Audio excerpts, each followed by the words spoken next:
When we have a strong private sector, a vibrant private sector, it means that our economy will do well and we can have wealth creation.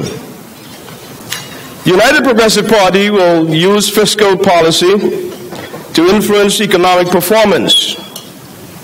This will ensure that the economy achieves growth, full employment, and price stability. As far as fiscal policy is concerned, where necessary, our government will increase government spending or lower taxes, or both, to increase private sector investment, create jobs, and expand the economy. To mitigate against high inflation, the UPP government will gradually decrease spending. We, and I will say emphatically, we will not increase taxes. We will decrease spending where necessary to lower inflation. So what exactly constitutes a pro-business environment? Internationally, we have come to accept the World Bank's Ease of Doing Business report and the associated rankings as a significant indicator of how businesses are able to thrive within the various economies. Some 190 economies are assessed on an annual basis. When last the United Progressive Party was in office, Antigua and Barbuda stood at number 63 in the world rankings. 63. In 2013. At that time, there were 185 countries participating. The most recent report, the 2018 report, has Antigua and Barbuda ranked at 107 out of 190 countries. So we have slipped in the global rankings from 63, when last we were at the helm, to our current position of 107. In terms of electricity, we were ranked in 2013 at 18. We have deteriorated to 39.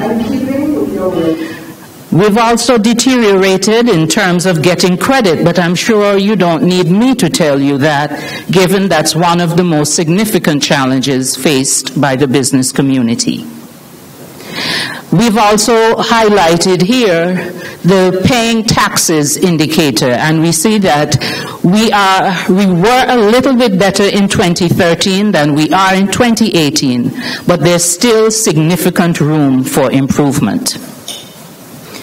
Having placed the discussion within the context of the Ease of Doing Business report, we now identify 6 levers for change which the United Progressive Party, upon retaking the helm of government very shortly, we will be leveraging in order to improve the ease of doing business and to enable you to not just survive but to thrive. So the 6 levers for change are the U-Economy, the Antigua and Barbuda Investment Authority, access to credit, the cost of utilities, public sector transformation, and e-government. The first thing we will do, as you've heard, we will abolish the unincorporated business tax. In our view, the UBT is counterproductive. And the most insidious part of the Unincorporated Business Tax Act is that the personal income of an unincorporated business owner, many of our shop owners, or mechanics, or farmers, the personal income of such persons is taxed. But the personal income of an employee, be his or her salary large or small, is tax-free.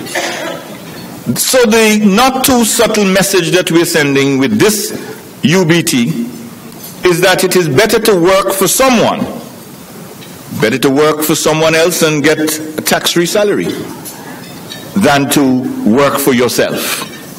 And this is contrary to what we are trying to achieve in encouraging business growth and development. We will introduce legislation which we will term the Business Startup Incentives Act. And the purpose of this law will be unambiguous and will have a very clearly defined purpose. And the purpose will be to stimulate local private sector investment and to create profitable business opportunities. We will reduce the time that it takes to set up a business. You already heard that in terms of global ranking, we've been slipping terribly. And so we must end this slippage, where currently it takes far too long to set up a business. In the average that's given by the World Bank, I think, is something like 22 days. That's too long to set up a business. And that can be fixed. And we will fix this by ensuring that the process no longer will be this daunting process of going from APUA, Inland Revenue, medical benefits, Board of Education, companies registry. What we will do to address this problem, we will establish a business registration office. And this will include desks for registration for the companies registry, the Inland Revenue Department, the Medical Benefits Board, the Social Security Board, the Board of Education, and APUA.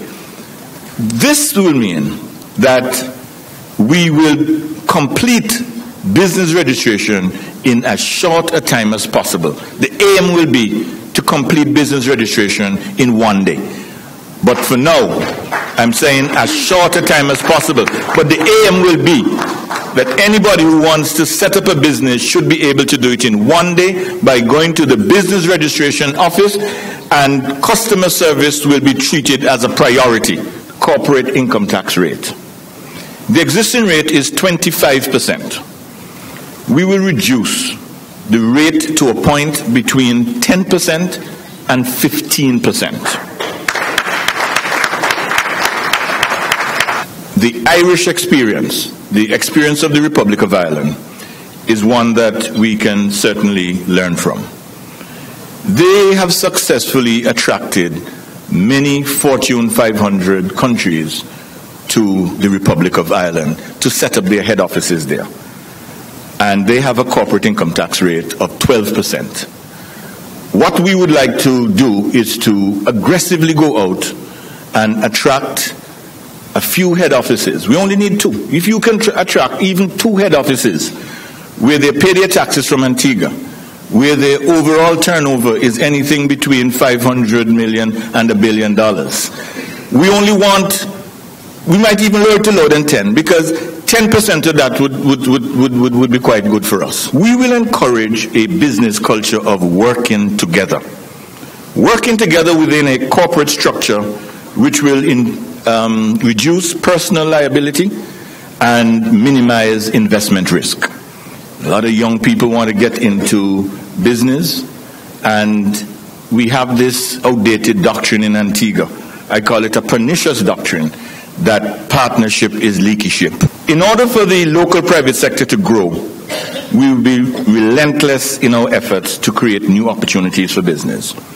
And rule number 1 as far as this is concerned is that government agencies, government ministries, and government ministers must not be allowed to crowd out the private sector and create an environment of unfair competition.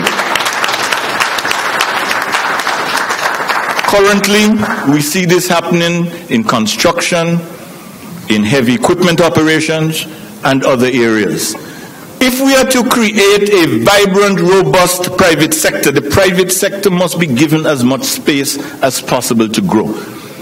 If your job is in government, your job is to serve the people, not to enrich yourself. If you want to enrich yourself, there's nothing wrong with that. But go into the private sector and we will do everything to facilitate your enrichment, your success, your profitability, everything that is necessary for a successful business. If business is your thing, go into business. But if government is your thing, then that's the people's thing. And it's not about personal enrichment, it's about service to the people.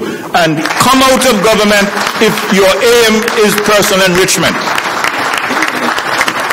I am concerned about what are the plans for St. John's. St. John's is looking very dilapidated. St. John's is...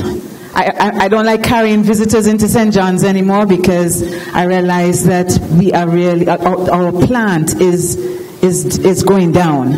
So I just want to know what plans you have for St. John's, and as a family that has property in St. John's, what sort of collaborative assistance is going to be given to some of us that we inherited property, we don't have a lot of money for development. What can we do with the government's assistance to make our properties look better and start to improve? The other thing I want to say is I reside in Crosby's. So, Brother Mark, you are my representative. Minasina Badital. Okay? And nobody has, I'm not saying that I'm home all the time, but not a single soul has left anything or come trying to engage, leave any information, leave a tag to say I came to visit. We have a plan. We say we're going to clean up St. John's. St. John's needs to be cleaned up. It needs to be spruced up. We are going to partner with business and property owners in St. John's, where if you paint up, you putty up, and you pretty up, then you'll be given concessions and you'll be given incentives. We're going to incentivize that. I can assure you that within 1 year, you will see a different look in St. John's. There is always an allocation for 25% of the government's procurement that is supposed to go to small businesses. And the question was, does it ever really happen? Is there a system in place to make sure it happens? Well, I'm asking the question again. Under a new United Progressive Party government, whether it's 25% or 10%, because the amount may actually be high, 25% actually sounds high to me. But whatever it is, because it's very difficult at times where a small business have to be bidding on a job with, let's say, the Hadid group of companies. But you're capable, but you find yourself competing with a very large company. The quota system for small business really came into conflict with the tenders board, and that's a problem that still exists. So by legislation, that's where we will create that carve-out, because I understand exactly what you're saying. If we are to empower Antiguans and Barbudans, especially small business people, many times we may have to give them that extra opportunity. And there has to be a system whereby we have regulations so that it is not subject to abuse, but that at the same time it allows those who are trying to get on the ladder, indeed, to get on the ladder. Everyone knows how frustrating the court system is. I would like to hear from you what you plan to do in terms of getting things speed up in the court system. Getting things to move a little faster. Cases are taking 5 to 7 years.